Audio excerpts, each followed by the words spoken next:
Before the Allies could win World War II, they needed more than tanks and planes. They needed a weapon that never failed. The German MG-42 terrified with its roar, but it was the steady thunder of the Browning 1919 that broke through beaches, hedgerows, and jungles. This wasn't just a machine gun. It was the workhorse that helped win a world at war. The year is 1944. Across Europe and the Pacific, the battlefield is alive with chaos. Artillery thunder, mortars whistling, men shouting over the din of combat. And then above it all, a steady, familiar sound. The chugging, rhythmic beat of the Browning M1919. Its .30 caliber tracer rounds carve through the smoke, glowing red as they streak toward enemy positions. The gun's distinct cadence, slower and more deliberate than the shriek of Germany's MG-42, becomes the soundtrack of Allied firepower. For soldiers pinned down in foxholes or storming beaches, the sound wasn't just noise, it was reassurance. It was survival. From the deserts of North Africa to the jungles of the Pacific and the hedgerows of Normandy, the M1919 was everywhere. Mounted on tripods, perched on jeeps, firing from tank hulls, or dragged into crumbling houses to sweep streets clear of enemies, the gun was as much a presence as the soldiers themselves. It was rugged, reliable, and always ready. Unlike weapons that dazzled with innovation but failed in the mud and grit of war, the M1919 did its job day after day, battle after battle.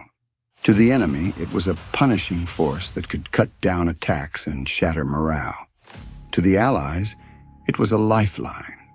Its roar boosted confidence. Its fire held the line when all else faltered. In the words of one GI, when you heard the .30 caliber open up, you knew somebody was watching your back. This opening sets the stage for the story of a weapon that became more than just a machine gun. It became a symbol of consistency, a backbone of Allied infantry and armor, and one of the quiet heroes of the war. Not flashy, not glamorous, but dependable. And in the crucible of World War II, that dependability helped tip the scales toward victory. The Browning M1919 was born out of the mind of a man whose name would become synonymous with American firepower, John Moses Browning. By the end of World War I, Browning had already revolutionized small arms with the M1917 water-cooled machine gun. But he knew warfare was evolving. The trench stalemates of 1918 had proven that mobility was just as important as raw firepower. Lugging around heavy, water-filled jackets to keep a gun from overheating wasn't practical for the wars to come. Browning set out to design a lighter, air-cooled machine gun, something that could deliver sustained fire without sacrificing portability. His solution was the M1919. Stripped of its bulky water jacket and instead cooled by air flowing around a perforated barrel shroud, the gun shed precious pounds.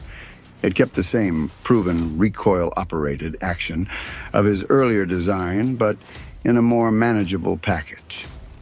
At first, the M1919 was conceived for use inside tanks, where space was tight and water cooling impractical. But quickly, the weapon's potential as an infantry and multi-purpose gun became clear. Its reliability in test after test marked it as a workhorse in the making. This was Browning's genius. He didn't just build one good gun, he built designs that could be adapted across countless roles. The M1919 was no different. With the right mounts, it could serve on a bipod, a tripod, or even in the skies.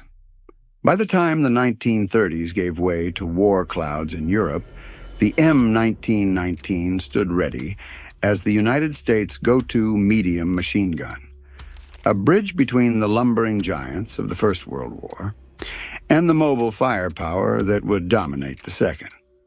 The Browning M1919 wasn't glamorous, but it was brutally effective. Chambered in the powerful .30-06 Springfield cartridge, the same round carried by millions of American rifles, the gun packed range, accuracy, and lethal stopping power. It was belt-fed, chewing through 250 round fabric or metal belts with a steady rhythm of 400 to 600 rounds per minute. Not the fastest in the war, but fast enough to keep enemy heads down while conserving ammunition and avoiding the runaway overheating that plagued higher-rate guns.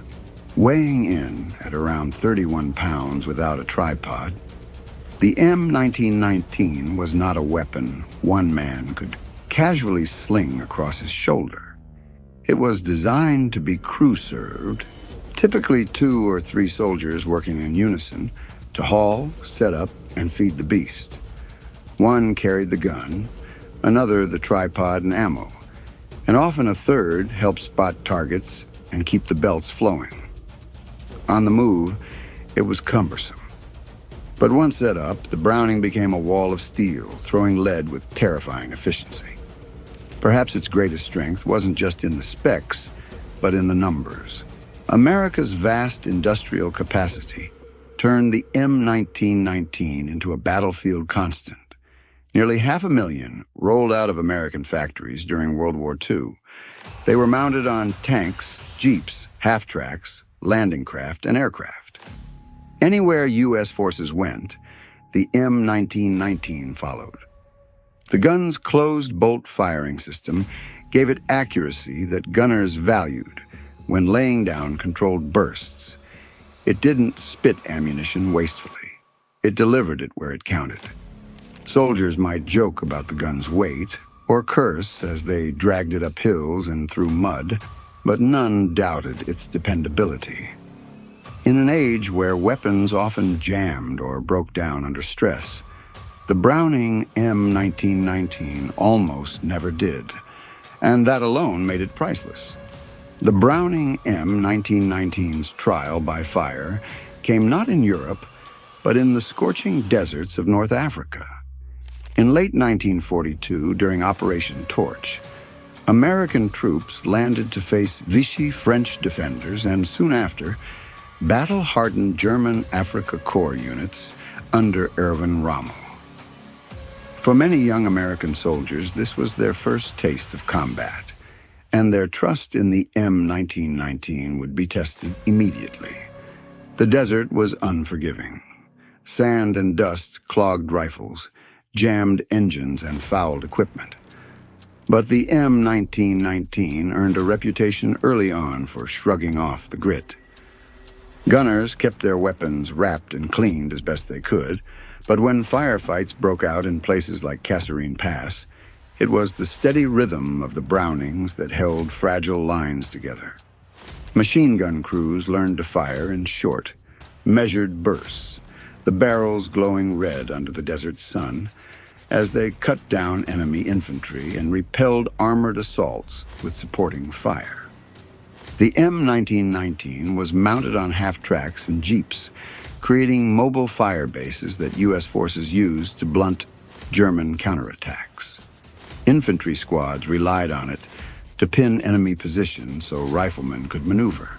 Veterans recalled the confidence it gave them. When the 30 cal opened up, they knew they had a weapon that wouldn't fail. It wasn't as glamorous as a tank, nor as terrifying as artillery.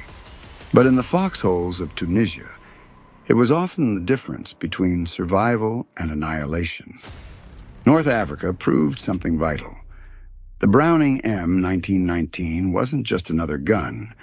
It was a soldier's lifeline, in conditions as extreme as any on Earth. And in the crucible of the desert, it began to forge its reputation as one of the most reliable and indispensable weapons of the entire war. If North Africa proved the M1919 could handle sand and heat, Italy would test it against mud, snow, and endless mountains. When Allied forces invaded Sicily in 1943 and pushed up the Italian peninsula, they found themselves in some of the most punishing terrain of the war. Jagged ridges, steep ravines, and ancient stone villages became fortresses. For infantrymen clawing their way uphill, the Browning M1919 became both anchor and shield. At Monte Cassino, the fighting raged for months among shattered abbey walls and bomb-cratered slopes. Machine gun teams lugged the heavy tripod and gun up rocky goat paths, setting up in niches where they could rake German strongpoints with steady fire. Rain turned foxholes into pits of mud. Snow and ice froze men in their tracks. Soldiers wrote of nights on the line where the only comfort was the M1919 beside them, its barrel ready to glow red as they beat back counterattacks. But Italy also revealed the gun's shortcomings. The standard M1919 with its tripod was too heavy for men forced to move fast over treacherous ground. Crews often stripped the weapon down or improvised lighter mounts. Eventually, these lessons inspired the creation of the M1919A6, a version with a shoulder stock, lighter bipod, and carrying handle. It wasn't as handy as a true light machine gun, but it gave gunners more flexibility when climbing mountains or fighting in broken towns. Still, one thing was clear. Whether in the desert or the Dolomites, the Browning's reliability never faltered. In Italy, where the war ground down into attrition, soldiers clung to anything that gave them consistency. And the steady, deliberate chug of the M1919 became the heartbeat of American firepower on Europe's rugged southern front. June 6, 1944, the beaches of Normandy. As landing craft ramps dropped and men charged through murderous fire, Browning M1919s blazed from the boats and from the sand dunes ahead. The gun's distinctive rhythm echoed across Omaha and Utah beaches, its fire covering infantry struggling through surf and sand. In those first terrible hours, the Browning wasn't just a weapon. It was hope, keeping men moving forward through the chaos. As the Allies broke inland, the M1919 came into its own in the hedgerows of France. Gunners dragged the weapon into upper floors of ruined farmhouses or braced it on rubble piles, laying sweeping arcs of fire down narrow lanes. In cities like Aachen, its burst echoed between shattered buildings as U.S. forces battled block by block. The Browning became the cornerstone of squad tactics. Suppress with the machine gun, maneuver with rifles, and finish the fight. The Battle of the Bulge in December 1944 would mark one of its finest hours. Surrounded and freezing, American units held their ground with Browning machine guns glowing cherry red from constant use. Veterans recalled moments where a single M1919 team held off dozens of German infantry, their steady bursts buying precious time for reinforcements. By the time the Allies crossed the Rhine and swept into Germany, the Browning was everywhere, on jeeps, tanks, rooftops, and foxholes. Its low, deliberate rhythm contrasted with the shrieking buzz of the German MG-42. But soldiers trusted it. Through mud, snow, and endless nights of fighting, the M1919 never lost its place as the infantry's most dependable line of defense and attack. If Europe was a proving ground, the Pacific was pure hell. The islands of Tarawa, Saipan, Peleliu, and Iwo Jima were furnace-hot killing grounds where every yard was bought with blood. Japanese defenders dug into bunkers, pillboxes, and caves, and ordinary rifles or grenades often couldn't root them out. That's where the Browning M1919 earned its fiercest reputation. On Tarawa in 1943, Marines charging across shallow reefs under machine gun fire set up their Brownings on the sand to cover the beachhead.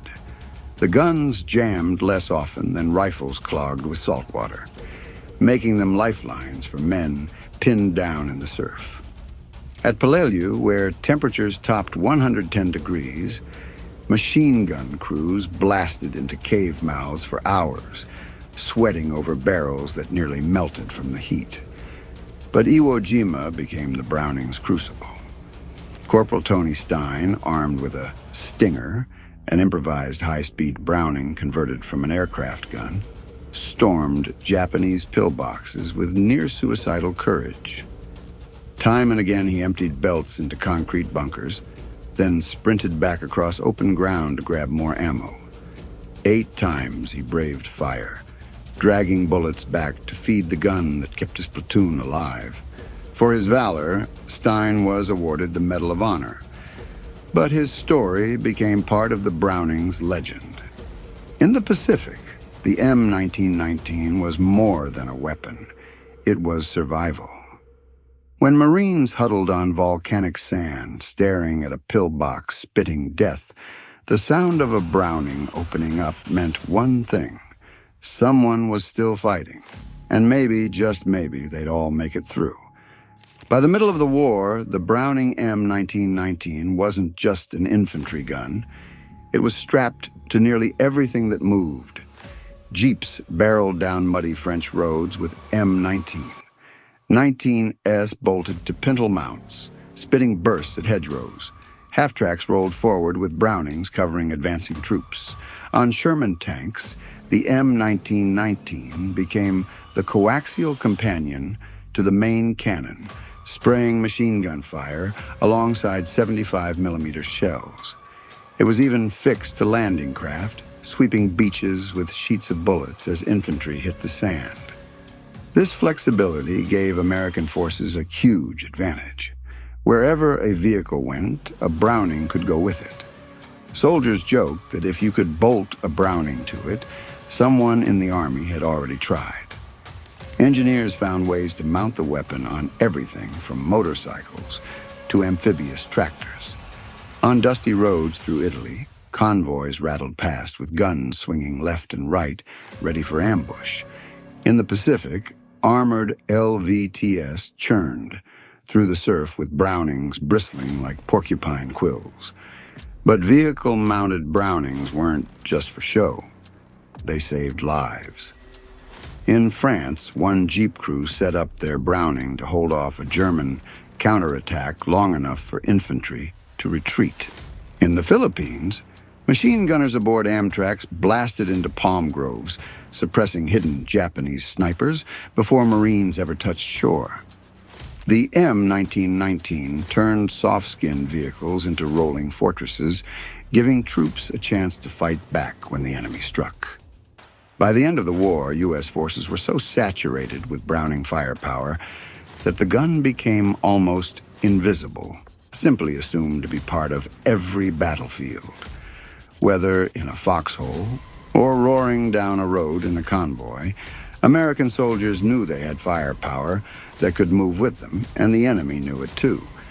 The M1919 wasn't just a ground weapon. Adapted into the lighter AN/M2 variant, it soared into the skies as one of the earliest standard aircraft machine guns.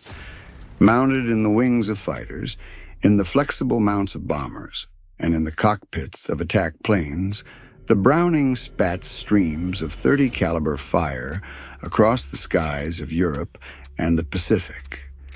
In the early years of the war, Allied pilots relied heavily on these guns. Spitfires and Hurricanes carried banks of Brownings in their wings, unleashing volleys against German bombers over Britain. American bombers, like the Dauntless and Avenger, bristled with Browning 30-aughts to fend off enemy fighters diving in from the sun. Pilots and gunners praised its steady rate of fire, which made it controllable during frantic dogfights. But as aircraft got faster and enemies tougher, the .30 caliber round began to show its age. By 1943, many aircraft transitioned to the heavier .50 caliber Browning, which packed a bigger punch against armor and planes. Yet the legacy of the M1919 in the skies didn't end there. Surplus AN/M2s were salvaged, modified, and sent back to the ground war. Marines turned them into improvised stingers, soldiers strapped them onto makeshift mounts, and they became high rate-of-fire monsters in the mud of the Pacific and the rubble of Europe. The Browning may not have stayed in the skies forever, but its time in the air gave the Allies breathing room in the early years of the conflict. And even when pushed aside by bigger calibers, it refused to fade quietly, reappearing in the hands of infantrymen who valued every extra burst of firepower. By the end of World War II, the Browning M1919 had left its mark on every theater. It wasn't the flashiest gun. It didn't fire the fastest, and it didn't earn the terrifying nicknames of its German rivals. But what it did have was something armies value above all: reliability. When the chips were down, the M1919 always fired. On the Western Front, it helped beat back German counterattacks in France and Belgium. In the Pacific, it covered Marines charging across volcanic ash, keeping them alive against hidden bunkers. In Italy, it was dragged up mountains and held lines through blizzards. Everywhere American soldiers went, the M1919 went with them, steady, dependable, relentless. Its impact didn't end in 1945. The M1919 soldiered on in Korea, dug into frozen ridgelines where Chinese human wave attacks came crashing through the snow. In Vietnam, it was still mounted on vehicles, still providing covering fire. Around the world, surplus guns armed allies and even insurgents. Decades after its debut, the steady rhythm of the Browning was still being heard in battle. But its legacy isn't just about rounds fired or wars fought. It's about what it symbolized: that American troops could count on their tools when everything else was chaos. The M1919 may not have terrified enemies like the German MG-42, but it reassured its users. And that steady confidence helped win battles as surely as any explosion. Today, historians call it the machine gun that won World War II. Not because it was the most advanced, but because it was always there, faithful, unyielding, and unstoppable. Its roar may have faded from the battlefields, but its legacy echoes on, etched into the memory of every soldier who heard its steady song of war.